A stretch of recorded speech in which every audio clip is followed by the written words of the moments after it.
സാമൂഹിക സുരക്ഷാ പെൻഷൻ വിതരണം, കുടിശ്ശിക വിതരണം, വിവിധ മേഖലകളിലേക്കുള്ള ആനുകൂല്യ വിതരണം, സർക്കാർ ജീവനക്കാർക്കുള്ള ആനുകൂല്യങ്ങൾ, മറ്റു മേഖലകളിലേക്കുള്ള പദ്ധതി ആനുകൂല്യങ്ങൾ വിതരണം നടത്തിപ്പിലേക്കായി കേന്ദ്രം തുക അനുവദിച്ചു. സാമൂഹിക സുരക്ഷാ പെൻഷനും കുടിശ്ശികയും കാത്തിരിക്കുന്ന 62 ലക്ഷത്തോളം വരുന്ന പെൻഷൻ ഗുണഭോക്താക്കൾക്ക് ഇതോടൊപ്പം തന്നെ സർവീസ് പെൻഷൻ, വിവിധ മേഖലകളിലെ ആനുകൂല്യങ്ങൾ കൈപ്പറ്റുന്നവർ എന്നിവർക്ക് തുക എത്തിച്ചേരും. പെൻഷനും മറ്റു കുടിശ്ശിക ആനുകൂല്യങ്ങളും വിതരണം ചെയ്യുന്നതിലേക്കായി പെൻഷൻ ഗുണഭോക്താക്കൾക്കുൾപ്പെടെ നാളുകളായി മുടങ്ങിക്കിടക്കുന്ന ചില ആനുകൂല്യങ്ങൾ വിതരണം ചെയ്യുന്നതിലേക്കായി സർക്കാർ നടപടി ആരംഭിക്കും.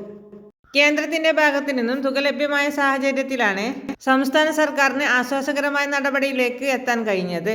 സാമ്പത്തിക വർഷാവസാനത്തേക്ക് 17,600 കോടി രൂപ കടമെടുക്കുവാൻ അർഹതയുണ്ട് എന്ന് കേരളം വാദിച്ചെങ്കിലും നിലവിൽ കേന്ദ്രം അനുവദിച്ചിരിക്കുന്നത് 8,000 കോടി രൂപയാണ്. കഴിഞ്ഞ ദിവസമാണ് 8,000 കോടി രൂപ അനുവദിച്ച് ഉത്തരവിറങ്ങിയത്. ഇതിൽ 2,500 കോടി കൂടി കടമെടുക്കുവാനാണ് സർക്കാർ നീക്കം. കഴിഞ്ഞ ദിവസം ആരംഭിക്കുകയും തുക എത്തിച്ചേരുകയും ചെയ്തു. ഫെബ്രുവരി മാസം 7-ന് അവതരിപ്പിക്കാൻ പോകുന്ന ബജറ്റിന് മുന്നോടിയായി പെൻഷൻ വിതരണവും മറ്റു ആനുകൂല്യങ്ങളും വിതരണം ചെയ്യുവാനാണ് സർക്കാരിന്റെ തിരക്കിട്ട നീക്കം. ഈ സാഹചര്യത്തിൽ കേന്ദ്രത്തിൽ നിന്നും തുക അനുവദിച്ചത് സർക്കാരിന് വലിയ ആശ്വാസകരമായി തീർന്നിരിക്കുകയാണ്. വിവിധ സ്കീമുകളിലായി പെൻഷൻ തുക കൈപ്പറ്റുന്ന ഗുണഭോക്താക്കൾക്ക് ആനുകൂല്യങ്ങൾ എത്തിച്ചേരും. ജനുവരി മാസത്തിലെ തനത് പെൻഷൻ തുകയോടൊപ്പം കുടിശ്ശികയായിരിക്കുന്ന 4 ഗഡു പെൻഷൻ തുകയിലെ 1 ഗഡു വിതരണം ചെയ്തേക്കും എന്നുള്ള അറിയിപ്പുകളാണ് ഇപ്പോൾ പുറത്തു വന്നിരിക്കുന്നത്. തനത് തുകയോടൊപ്പം 1,600 രൂപ കൂടി വിതരണം ചെയ്യും.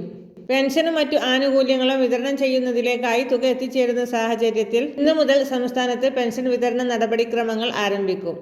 മറ്റൊരറിയിപ്പ്, സംസ്ഥാനത്തിന് പുറത്തായതിനാൽ റേഷൻ മസ്റ്ററിംഗ് ചെയ്യാത്ത ഗുണഭോക്താക്കളെ റേഷൻ കാർഡിൽ നിന്നും പുറത്താക്കുകയില്ല. സ്ഥലത്തില്ലാത്തവരെ NRK വിഭാഗമായി രേഖപ്പെടുത്തും. നാട്ടിൽ മടങ്ങിയെത്തുമ്പോൾ മസ്റ്ററിംഗ് ചെയ്താൽ മതി. സെപ്റ്റംബർ മാസത്തിലാണ് മഞ്ഞ, പിങ്ക് റേഷൻ കാർഡ് ഉടമകൾക്ക് EKYC തുടങ്ങിയത്. 1.48 കോടി ആളുകളാണ് മസ്റ്ററിംഗ് ചെയ്യേണ്ടത്. ഇതുവരെ മസ്റ്ററിംഗ് പൂർത്തിയാക്കിയത് 1.38 കോടി ആളുകൾ മാത്രമാണ്. 14 ലക്ഷം പേർ എന്തുകൊണ്ട് ഒഴിവായി എന്നുള്ള കാരണം അന്വേഷിക്കും.